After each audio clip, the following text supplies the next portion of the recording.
Assalamualaikum warahmatullahi wabarakatuh. Halo sahabat Sejuta Kisah. Terima kasih untuk Anda yang sudah mengirimkan ceritanya ke channel Sejuta Kisah. Untuk kali ini kami sudah siap untuk membacakan sebuah cerita nyata misteri kiriman dari Kang Erlan yang ada di Bandung. Terima kasih Kang Erlan.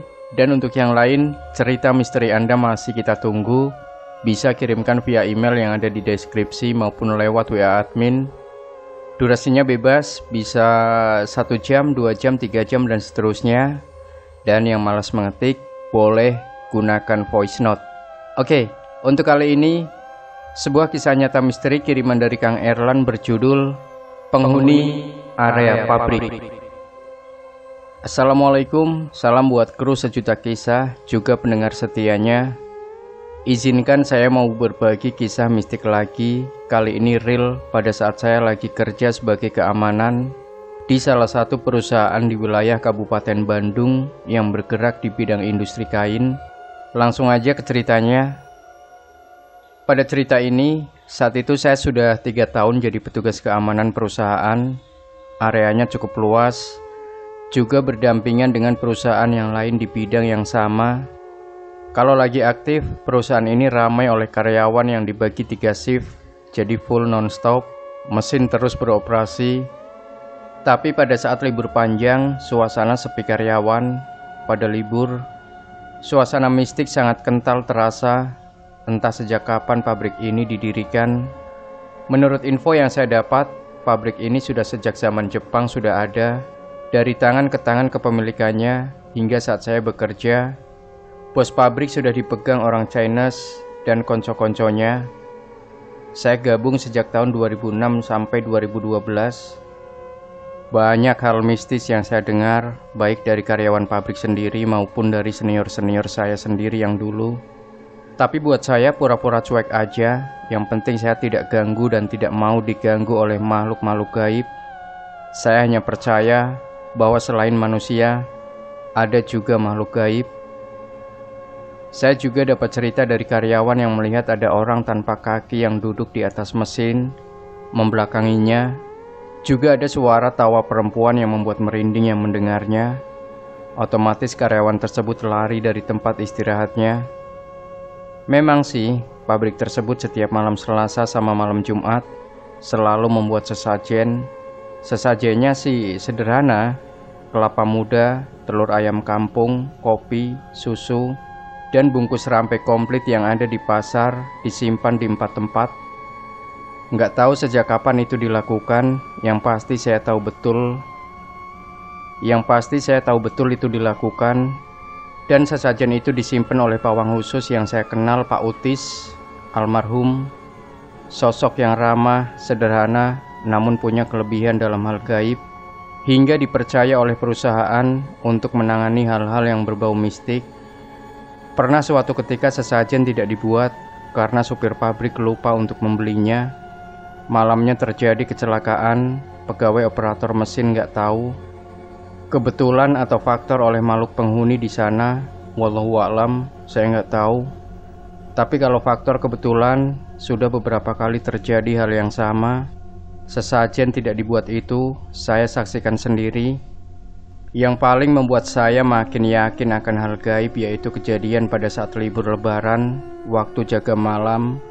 Saya mengatur pengeposan jaga, karena saat itu saya ditunjuk sebagai ketua tim shift C, yang beranggotakan 3 orang, ditambah 1 orang bantuan dari pusat, 2 orang di depan, 1 bertugas patroli, 1 orang standby di pos belakang, tapi tiap 2 jam sekali digilir. Begitu pengaturan, suasana malam begitu sepi, dingin, dan terasa beda saat malam itu yang dirasakan olehku. Kira-kira pukul 22.00 waktu Indonesia Barat. Pak, izin, saya mau berpatroli keliling ya, sambil aplus yang di pos belakang, kata salah satu anggota yang bernama Harris, bukan nama asli. Oh silakan Her, jangan lupa bawa perlengkapan, kalau ada apa-apa kontak ya, jawabku sambil ngasih radio komunikasi. Si Pak, sahut Harris sambil bergegas masuk area produksi. Sudah 15 menit berlalu, saya keluar pos depan. Duh, dingin banget, kataku. Iya Pak, dingin, sahut Apep, bukan nama asli. Dan aku rasakan agak merinding Pak, lanjutnya. Ah, perasaan kamu aja Pep, jawabku. Padahal memang dia rasakan hal berbeda. Tak lama datang orang yang jaga di pos belakang sambil menenteng cangkir besar. Hei, kenapa kamu ke depan? Tanyaku. Siap Pak, aku disuruh Pak Heris ke depan untuk mengambil air panas katanya. Dia anggota bantuan, jadi baru di sini. Oh, memangnya si Heris sudah nyampe ke belakang? Si Pak, sudah 5 menit ke belakang, jawabnya sambil berdiri tegak. Kenapa si Heris cepat ke belakangnya? Kan biasanya makan waktu setengah jam untuk menyisir area. Jangan-jangan tidak semua area dikontrol. Gak bener ini, sahutku. Ya udah sana, ambil airnya. Lalu saya ambil radio komunikasi, lalu ngontek si Heris. Her, kamu di mana posisi sekarang? Tanyaku. Di area lantai atas, tepatnya di mesin printing. Terdengar jawaban di HT. Benar kamu di sana Her, saya meyakinkan. 86 Pak, saya masih di sini. Bentar lagi meluncur ke belakang. Ada apa Pak? Tanyanya. Oh nggak apa-apa, lanjut aja. Siap Pak. Lalu si anggota bantuan, sebut aja Ojat, mendekat saya. Setelah dengar percakapan tadi, Pak, benar tadi Pak Heris datang ke pos. Tapi tadi saya dengar masih di atas. Kelihatan mukanya kaget. Benar kamu yakin Pak Heris? Tanyaku. Si Pak, benar sekali, jawab Ojat. Yaudah kamu ke belakang lagi, tunggu Pak Heris. Setelah datang, kamu kesini lagi. Si Pak, sambil meluncur tergesa-gesa pergi. Apep hanya melongong lihat ke saya. Pak, kenalan mungkin ya ke yang baru. Hehehe, sahut Apep. Haha, mungkin. Lantas, selang 10 menit Ojat datang lagi sambil pasang wajah heran dan pucat. Izin Pak, waktu saya tiba di pos belakang, tadi Pak Heris baru tiba dan menyerahkan perlengkapan ini. Padahal tadi nggak bawa apa-apa. Saya serahkan air panas pesennya, malah dia bilang, kapan saya pesen? Kan saya baru ketemu sekarang, jawabnya. Aku bingung Pak, bebernya sambil kelihatan pucat. Ya udah, kamu duduk dulu di pos, sahutku sambil senyum.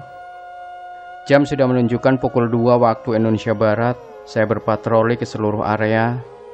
Tiba di area pencelup kain, lagi berjalan mau masuk, tiba-tiba terdengar suara mesin uap yang seperti dibuka. Push. Suaranya bikin saya kaget sekali. Padahal kan tidak ada mesin jalan. Saya cek memang gak ada mesin deying yang jalan. Tanpa berpikir lama, saya bergegas keluar sambil berdoa minta perlindungan Tuhan. Sesampai di belakang di pos tidak mendapati yang jaga. Kemana sih Heris ini? Oh, mungkin lagi di kolam utara, gumamku. Lalu saya ke kolam utara. Saya menemukan si Heris lagi berdiri di pinggir kolam yang cukup dalam. Pas di sisi temboknya, di bawah pohon sukun yang cukup besar. Saya terkejut sambil meraih bau si Heris menariknya sambil berteriak. Her, kamu lagi ngapain? Tampak wajah linglung terlihat. Nggak apa-apa, saya lagi mantau. Bapak kan yang lagi kontrol pembuangan air keluar, jawabnya spontan tanpa melihat ke arah saya. Ngaco kamu, sadar. Lihat saya. Sambil menimpuk pundak si Heris. Baru si Heris melirik dan terperanjat kaget. Astagfirullahaladzim. Pak, tadi kan masih di sana. Sambil menunjuk ke arah tembok pembatas. Ngaco kamu. Saya baru kesini ke pos, kamu tidak ada. Lalu kesini lihat kamu sedang berdiri di pinggir kolam. Gimana kalau kamu jatuh? Jawabku sedikit keras suaraku. Enggak Pak, tadi Bapak datang ajak ke saya, minta diantar cek air pembuangan. Bener Pak, saya berani sumpah. Sahutnya menegaskan kepadaku. Ya sudah, kamu ke pos duluan, perintahku. Heris pergi berlalu, saya masih di tepi kolam. Ya Allah, malam ini banyak peristiwa mistik kau tunjukkan. Mohon perlindungannya. Tiba-tiba aku melihat sekelebat bayangan hitam di antara terangnya lampu neon di kolam.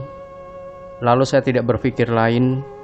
Hanya ada itu takut maling atau orang yang mau berbuat iseng.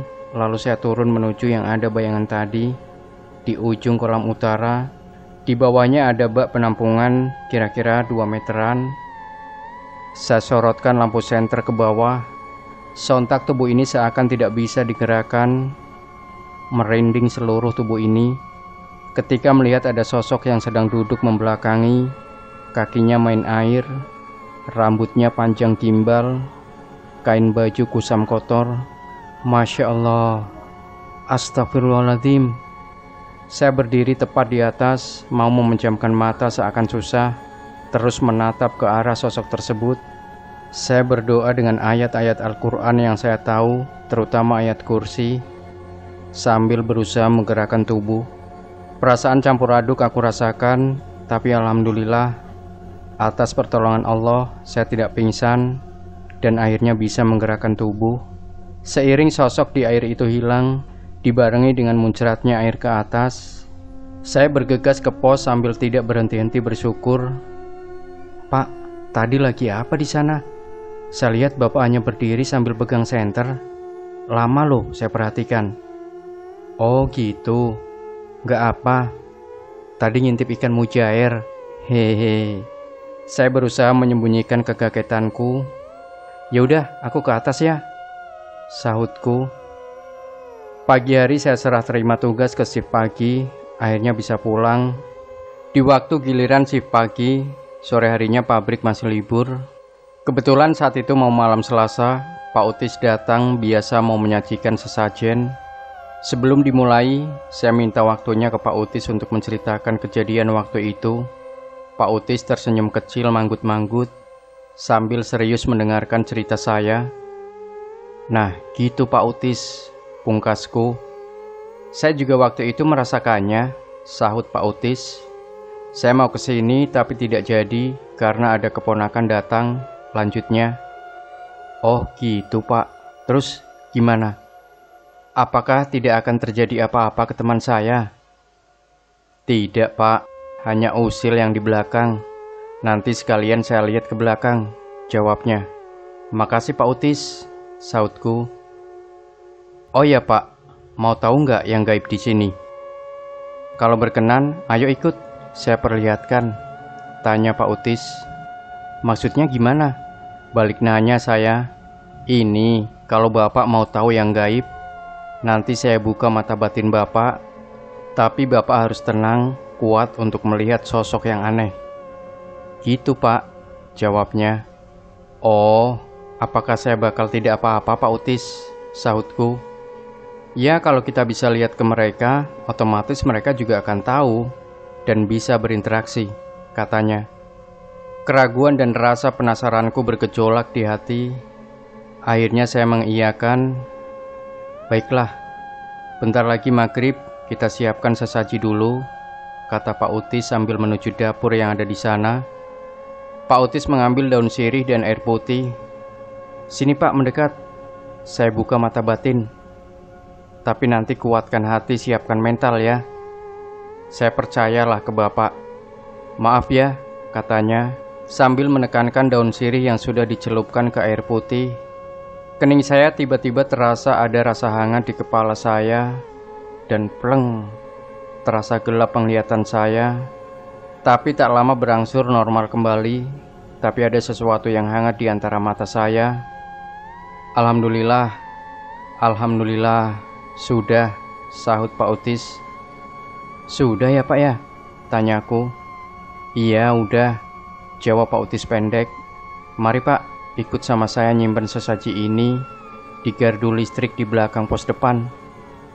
Memang salah satu menyimpan sesaji ada di belakang pos jaga depan, cuma terhalang pagar besi aja. Mari Pak Utis, saya bawakan air susu dan kopinya, kataku. Setibanya di TKP, sesaji disimpan, lalu Pak Utis berdoa atau jampi-jampi. Aku tak tahulah. Gak ada apa-apa di sini ya. Apakah hanya pembodohan aja ini ya? Atau tadi mata batinku gagal? Gumamku, tapi saya tidak bicara apa-apa.